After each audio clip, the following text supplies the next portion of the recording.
Here we are, Briggs and Stratton.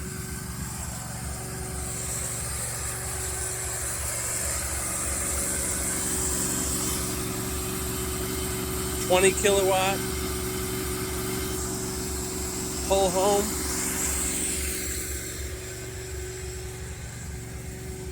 All right, guys, whole home generator. You don't need to have a whole home, but if you're going to do the snake business, you definitely want to have some kind of generator to back up your situation.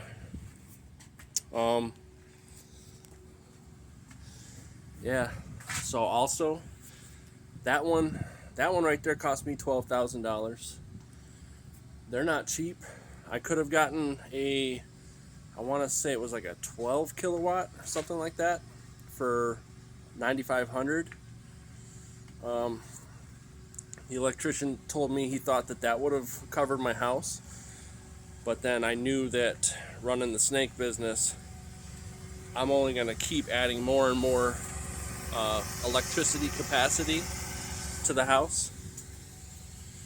So that $12,000 though, you gotta understand that I need it more for the business than the fact that personally, you know, the electricity go out every once in a while, and yeah, you know, it's nice to have it for personal use, but I have to have it for the business.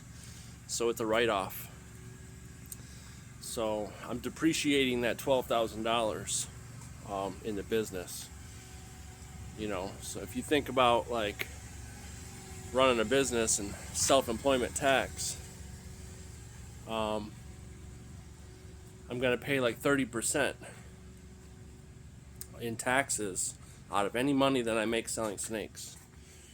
So writing that $12,000 off right there, you know, in general, you know, I'm saving 30% of that money or more. So if you're going to do this, you know, if you're going to do this business, you definitely got to make sure you have your bases covered. So it's just running its weekly cycle. The power is not out. It's just running its weekly cycle right now.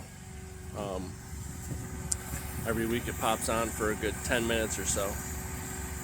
Every Tuesday at 2 o'clock. When the power goes out, it automatically switches on. I don't have to do anything. I don't have to plug anything in. I used to have the portable generator. But after a 3-day power outage and having to constantly keep gassing up a generator, and then every time the power went out, I had to pull this chunky generator out and hook it up. I said screw it, and I went ahead and grabbed that one. So, alright guys, take care of yourselves. If you need to know anything about writing stuff like that off, go ahead and comment.